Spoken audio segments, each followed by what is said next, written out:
Will we put out an opinion poll?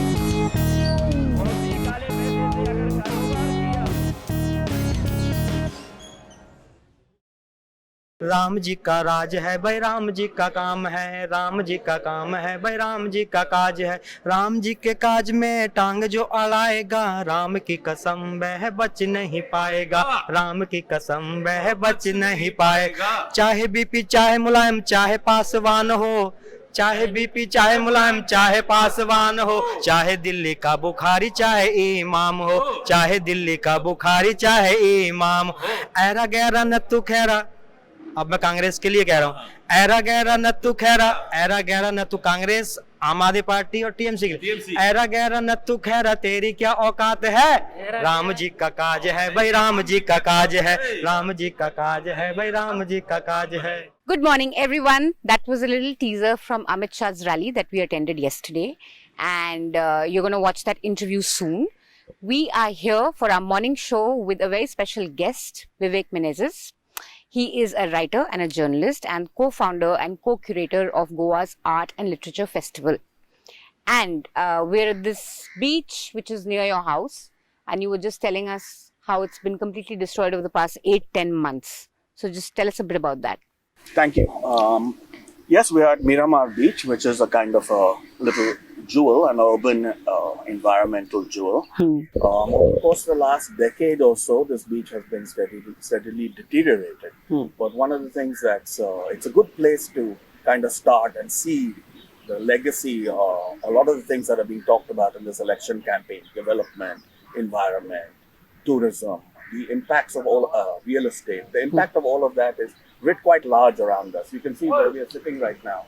This was actually something that was the courts tried to stop because you're not supposed to concretize quite close to the beach. Nonetheless, not only was this built under the cover of lockdown, but you can see it's been completely abandoned. And on a beach where there was almost no garbage, just at the when lockdowns were lifted, it's now strewn with garbage. There's no oversight whatsoever. That's true. You see a number of trees that have been knocked down. In the background, you can see dirty water and also rampant illegal construction of a kind that you will not see in too many other parts of the world. You have, for instance, heritage structures like the fortress of Reis-Magos, which is a 16th century jewel. That one. It is being dwarfed by massive real estate construction, unsanctioned, never discussed in public. A kind of opacity in this planning, a very anti-people development. Who is this development for? It's very unclear. I can tell you that for Goans who walk through this area, remembering what it was like just a very short period ago, to see this is very distressing. My evening walks on the beach are now quite sad. I feel upset because there's so much garbage and it's so unchecked. And there was a time, even just prior to lockdown, where you could approach someone and say, you can see that the beach is pristine, please don't throw that bottle. And generally people would listen. Now it's well past that. You can see that we are literally in a place which has been in the process of being destroyed. I fear that we are at tipping point. And that 16th century place that you're talking about, that's a fort. Yes, it's the fortress of Reis-Magos. It's a very ancient outcrop. It's 16th century in its relatively current form. It's been beautifully restored. Freedom fighters were there. It was one of the places which is sacred in the freedom struggle of Goa. Yet, no matter what it is under threat in Goa. And what are they building? Like what is being built? It's real estate construction, real estate development. Nobody knows exactly what it is. It's not exactly been cleared. I'm sure that the scale of it, if we show it to viewers, people will be appalled. You cannot imagine building a skyscraper in the garden of the Taj Mahal. We have something like that happening in Goa on a giant scale across the landscape. Wow. तो basically विवेक जो बता रहे हैं कि यहाँ पर बैठने का एक बहुत सिंबॉलिक मैसेज हमारा सोच भी था कि एक तो ये पूरा का पूरा जो मीरामार बीच का ये इलाका है किस तरह से पिछले 8-10 महीनों में पूरी तरह से बदल गया है। डेवलपमेंट और उसके नाम की बात जो कही जाती है वो उसमें किस तरह से उसका नतीजा सामने आया। दूसरा उस बिल्डिंग की बात बताओ, फोर्ट की बात बताई उन्होंने। विवेक ने बताया कि वो फोर्ट ताजमहल से भी पहले का बना हुआ कंस्ट्रक्शन है। बहुत शुरुआती जब पुर्तगाली यहाँ पर आए थे उन लोगों ने बनाया था। इसके अलावा पीछे भी एक बहुत बिल्डिंग सामने दिख रही है हमें, उसके बारे में विवेक ने बताया वो यहाँ की जेल है। होती रही है। थी, जेल होती तो थी. This is a great example. Across the way, you have some historic structures. There is the first lighthouse in Asia, but below that is the Fort Aguada jail. And this jail is again sacred to us in Goa. Many people who are very important in the Goa freedom struggle, Gandhian, non-violent freedom struggle veterans, including members of my own family, were incarcerated there and tortured there, actually Wow. for many years. And now it has been converted, but in a very garish way.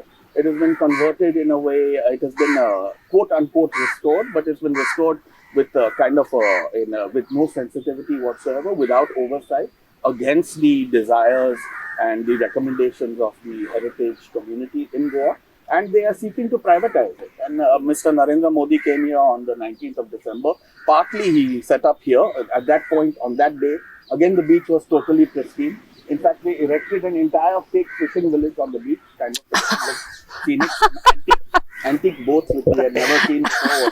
Museum quality boats were brought and deposited on the. Why would you erect a fishing जैसे village? That's so silly. ये, मतलब जो बता रहे विवेक, कैसे ये जो पूरा का पूरा डेवलपमेंट जो जेल का है, आप लोगों ने जलियांवाला बाग के बारे में, उसके रिनोवेशन के बारे में देखा होगा कि कैसे वो पूरी की पूरी एक्चुअल जो इसकी हिस्ट्री थी, जो दीवारें थी, जो वहाँ का रंग रूप था, बदल दिया गया रेस्टोरेशन के ना रेस्टोरेशन. तो वो चीज यहाँ पर इस जेल की जो ऐतिहासिक जेल थी उसके बारे में भी ऐसी बात है.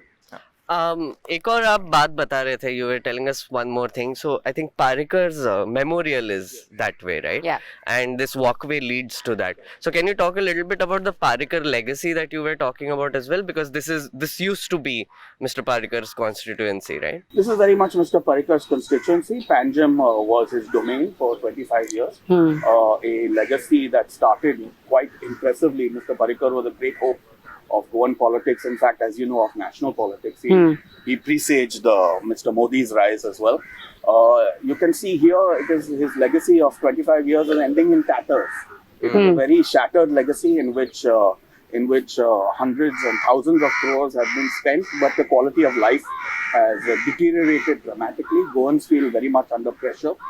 This is in a way a tipping point election because of the failure of the past 20-25 years. It's interesting that Mr. Parrikar's legacy is being claimed by some contestants in this election, but it is actually a very mixed bag. I think this is a kind of a salesmanship to forces from outside Goa, because as people in Goa know, Mr. Parrikar's legacy is a very mixed bag, and ever since he became weaker, it has been a kind of unleashing of a rampant devastation of the state, which is in the end, Mr. Parrikar's legacy is people like Babush Montserrat. That is his true legacy. Right. But weren't they rivals like Babush Montserrat and Parrikar? It's hard to say. Mr. Parrikar has used Babush Montserrat at various times, and Babush Montserrat has used Mr. Parrikar at various times.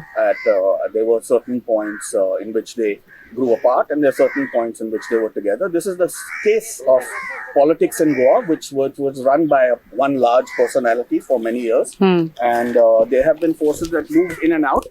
Unfortunately, that personality, which was Mr. Parrikar, never created a proper succession plan, never trained or raised the group of next leaders. The leader his own antics, which was perhaps the most unpopular political figure in Goa, and in fact he lost the last. And who's that? That's Mr. Siddharth Kunkalian, who is responsible for Smart City, who is associated with Smart City, which is a lot of what you see in Panjim is the result of the depredations of one of the most irresponsible forces that we've seen in development anywhere in the country. I observe smart cities in other parts of the country. Nowhere has the impact been as bad as it is in Panjim. The question is often asked to me, what does it take in Panjim? I can tell you that it took $100 million, which is 700 crores, which is what Smart City has spent, to cripple a world-class heritage city. And the world-class heritage city, which has been that case for hundreds of years. This is the first planned city in India. Many major civic improvements took place here. The first municipal corporation working in various ways. The first girls' school, 2 years before Savitribai Phule School, there was a girls' school in Panjim. You had the first public library in Asia. We had first-class civic institutions. Unfortunately, in the contemporary era, these have been weakened, and in the last 10 years, they've been destroyed. So it's just to interesting give that some he talks about just to give some context to the audience, he's talking about Babush Monserrat, who is the BJP candidate. His son Utpal Parrikar is also contesting from here as an independent. You can check out his interview on our YouTube. Manisha and Atul have followed him around quite for 12 hours, so you can see what.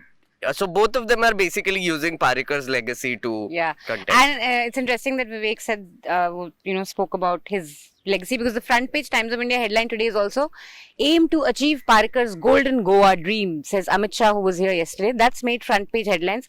Vivek, which is your favorite newspaper in Goa? Like, as a Goan, which newspaper would you pick up to? I actually Don't say none. I have stopped subscribing to the newspaper sometimes. So I have written for all of them. Okay. I think each of them, so they provide a window, a niche, as a very complex, confluential, and in some ways fractured electorate, even a culture. And so you see different, I would say, constituencies served by the papers. The best way is to probably read all of them. Okay. Glance through all of them.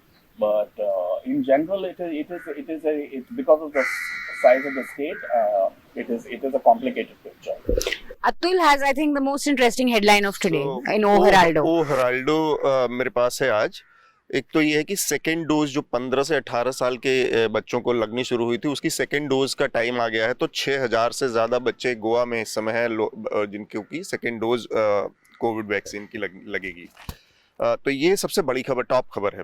एक बड़ी दिलचस्प खबर है, पुर्तगाल में election हुए कल, यानी Sunday को, और गोवा से पुर्तगाल का बहुत करीबी रिश्ता है, क्योंकि उसका एक औपनिवेशिक समय गोवा में बहुत समय तक उनका राज रहा, 1961 तक.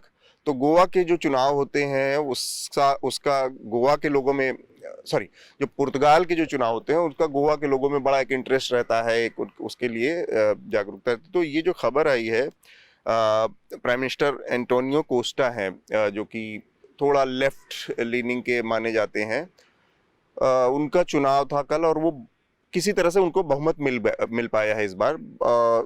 जो दूसरी उसकी पार्टी थी अपोजिशन में, राइट विंग का बहुत तेजी से उभार है वहाँ पर दिख रहा है. और तीसरी जो जानकारी है इस चुनाव से जुड़ी कि एंटोनियो कोस्टा जो प्राइम मिनिस्टर हैं वो गोवा के थे, उनका जो उनकी जड़ें हैं जो गोवा से थी. इसके अलावा उनके कैबिनेट में जो 2 मिनिस्टर थे वो भी गोवा के ही हैं. तो विवेक अगर पुर्तगाल के इलेक्शन के बारे में थोड़ा सा बता पाए, और यहाँ के लोगों में उसके लिए इतनी क्यूरियोसिटी क्यों होती है. So you have a Goan Portuguese minister, prime minister and 2 cabinet ministers. That's amazing. It is amazing. It's a wonderful story. It should be front page news everywhere. It should be front page news around the country. This is one of the ways I think that Goa differs. I am very reluctant to talk about Goan exceptionalism, but there are some ways in which the complex history of Goa is very different from the history of much of the rest of the India under the British. So one thing you must realize is that at various points, Portugal had republican surges. And from the 19th century onwards, Goans became, some Goans, elite Goans if you like, became full citizens of Portugal in a way that didn't happen in India for another 100 years. So for over 100 years, or roughly 100 years, we've had Goans representing Goan interests in the Portuguese parliament, which is and major figures, intellectual figures of great importance actually to the trajectory of Indian nationalism as well. At the moment, we have this remarkable situation where you have a very popular Goan Prime Minister of Portugal, and 2 of the members of his cabinet, including the finance minister, are also of Goan origin. One of them was actually born in Paris. As you were saying, if this were a story, say, of Gujarat or Punjab. Imagine. It would be in prime time news. Mauritius में, Hindustan का डंका आज ही बज गया. Yes. And what it is also, it's an indication of 2 or 3 things. It's also an indication of a very healthy post-colonial relationship, which is something that people do not realize. There are few closer friends that India has in the world, certainly in Europe, than Portugal. Portugal and India are very close. They collaborate on many things, including defense. And Antonio Costa is the first major world leader, certainly, to very proudly possess a OCI, So he has an OCI card. He possesses and inhabits an Indian identity very proudly. He's very close to Mr. Narendra Modi, and he is also he's the Prime Minister of Portugal. And he took a gamble. He is also the face, in some ways, of a reasonable left in the world. ये भी है, दोनों And he's लोग good बहुत friends अच्छे with Modi. And he took Modi ji friends के with सबसे Mr. अच्छे Modi, दोस्त but हैं। also he took a big gamble, and that gamble was to try and unfetter his government from the extreme left, which up to now he was being supported by the extreme left. And as we read today in the paper, Mr. Costa has succeeded, and so now you have an unencumbered sort of centre-left government under Goan. I have one very quick question for you. So you talk about this relationship with the Portuguese and Goan, like a good, healthy post-colonial relationship. But you've had statements by, say, the chief minister saying that the Portuguese, destroyed temples and they should be rebuilt. He also, I think, said that he said that, we need to stop supporting the Portugal football team. Yes, so, quite. so how much of a catch does that have? Is there also sentiment among some people that this is a colonial thing, and like you said, the elites kind of Very cynical. It's not just that, because anyone in Goa is born. Anyone who has a grandparent born before 1961, even a grandparent, which is effectively most of the citizens of the state, already has Portuguese citizenship.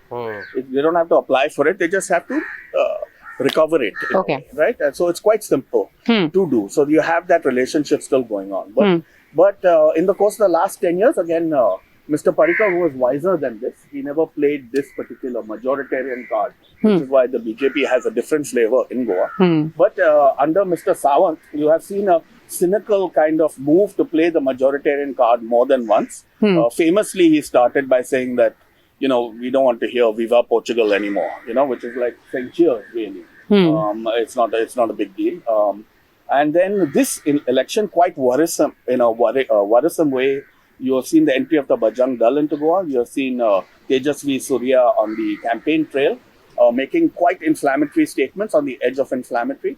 And you have Mr. Sawant himself suddenly making a quite, the kind of appeal that they make in Uttar Pradesh, which is that just give us a chance to rebuild the temples that were built in Goa. I will say that up to this election cycle, this majoritarian turn has not been successful.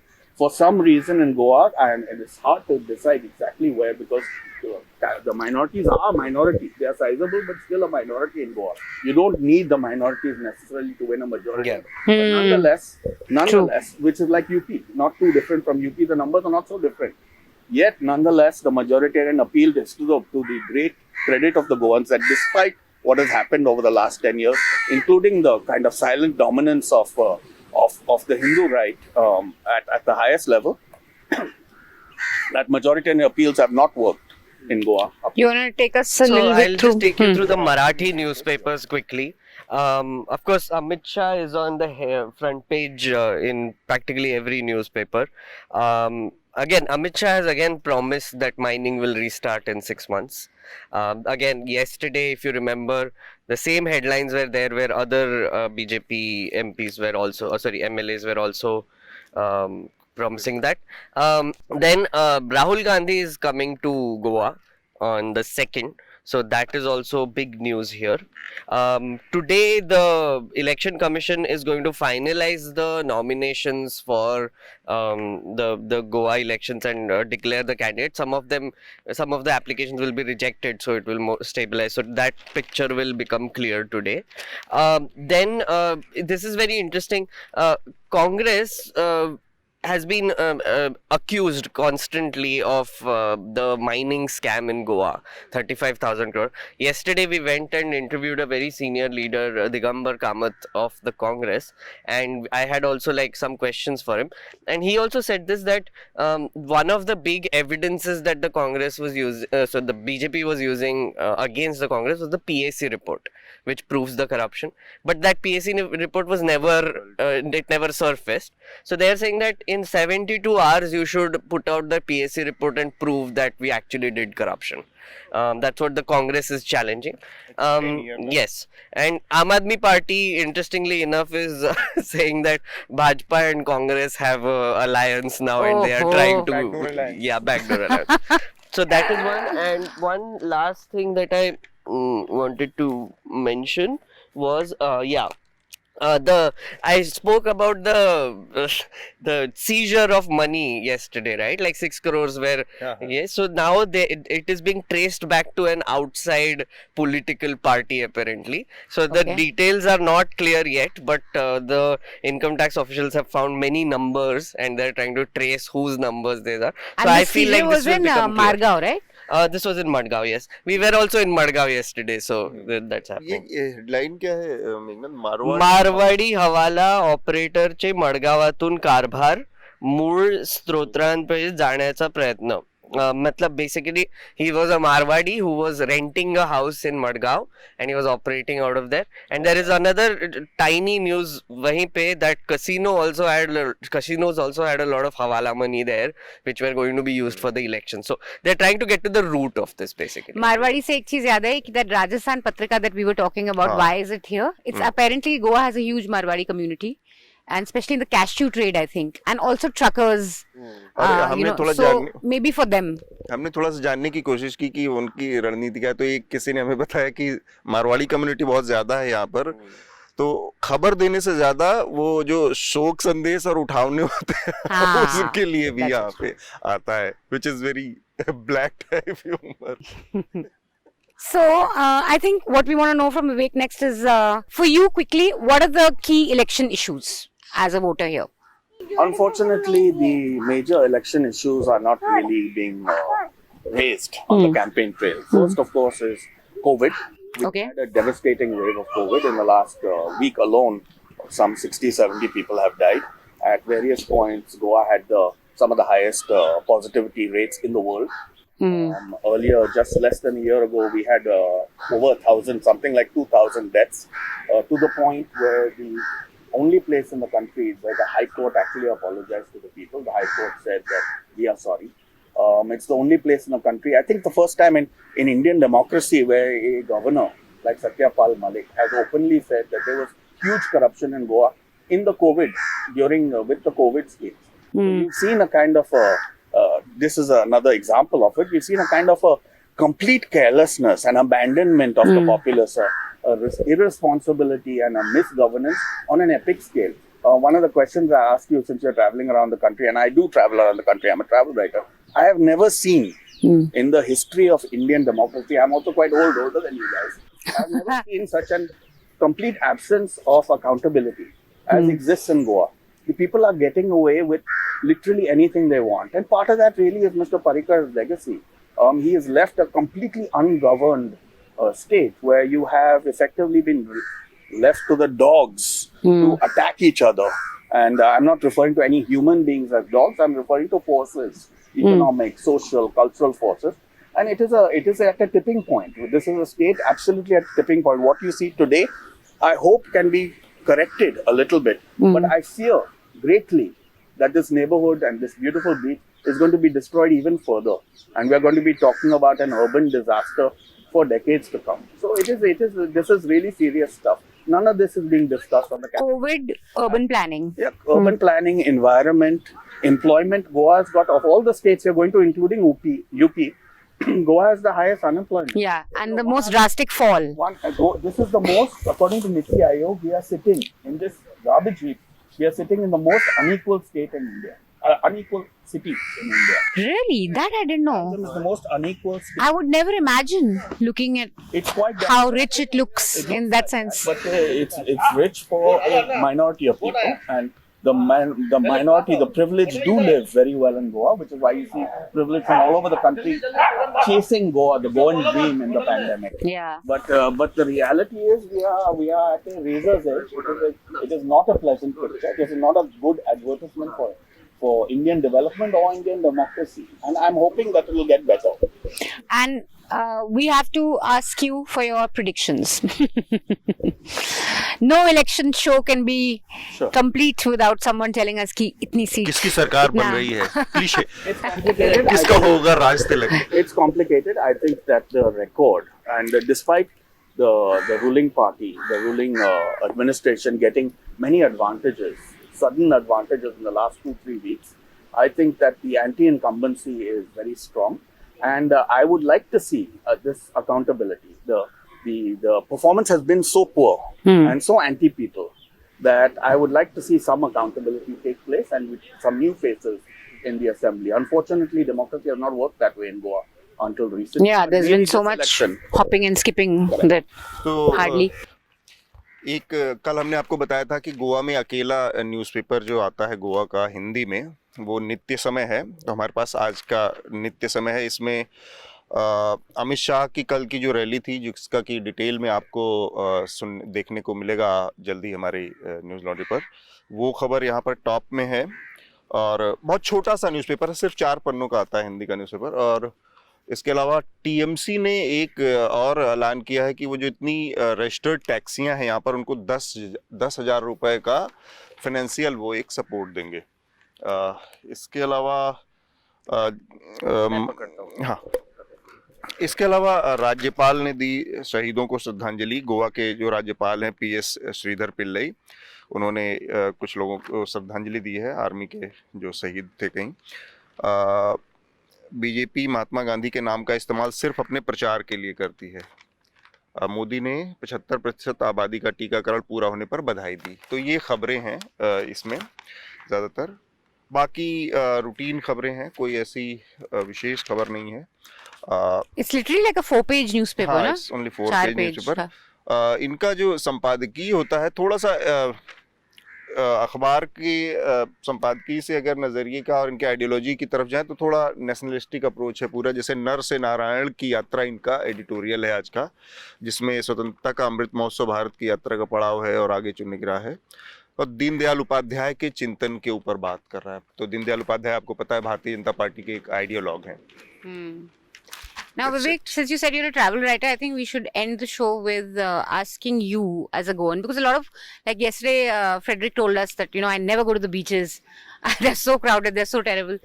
So as a Goan, as a travel writer, when you want to go to a nice place in Goa and you want to relax and you want to go to that, a place which is not corrupted by the forces that you talked about, which is that place? There are many places, to be fair. Goa still has a number of resources, natural resources, which are lovely and accessible and should be kept that way. They are both in the north and south of Goa. I wouldn't want to take any specific names because it might wind up like this, but I would say that Goa does have many beautiful things. And But you have to give us a specific reco. One of your favorites. A place where you like going. My family likes to go to North Goa, to places like Mandre, Mochin, even Ashwe. There's a lot of illegal construction there as well. But it's a very beautiful beach of a very high quality. Ashwe. Yes, and there's lots of nature around, right? You have dolphins in this water, and I have sons, children, so we go to the beach a lot. We have crocodiles, you have birds. There's a lot of nature as well, and a lot of beautiful things to see in Goa. But we are at a tipping point, You got to preserve that. And we have to be responsible about it. I fear that what we are seeing is the opposite of that. And I think people also who come from outside of Goa to travel need to respect that and, Ideally, that would be the case. I would like to see that. But also there needs to be some rules and some enforcement because the same tourists who behave very, very well when you go to a place like Singapore or maybe even Switzerland tends to behave somehow badly in Goa, and it shouldn't necessarily be that way. Yeah. Great. Thanks so much, Vivek. That was a lovely conversation. Hope you guys liked this morning show at Miramar Beach. Stay tuned. We have a very fun episode from Amit Shah's rally. We spoke to the MLA there, a Congress candidate who's just recently shifted to the BJP. And we've also spoken to his Congress followers who've come from the Congress to BJP. So it was a lot of fun. Stay tuned for that. And of course, we have a mining story coming up. That'll take 2-3 days to produce because it's a fairly long kind of a report.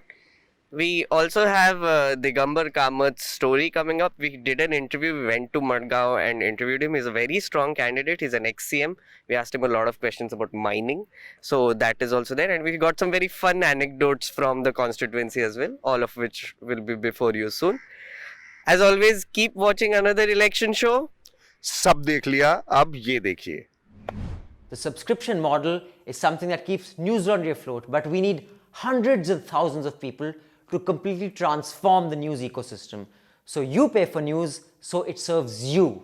So click on the link with this video, subscribe to News Laundry and pay to keep news free, और गर्व से कहो मेरे खर्च पर आज़ाद है खबरें।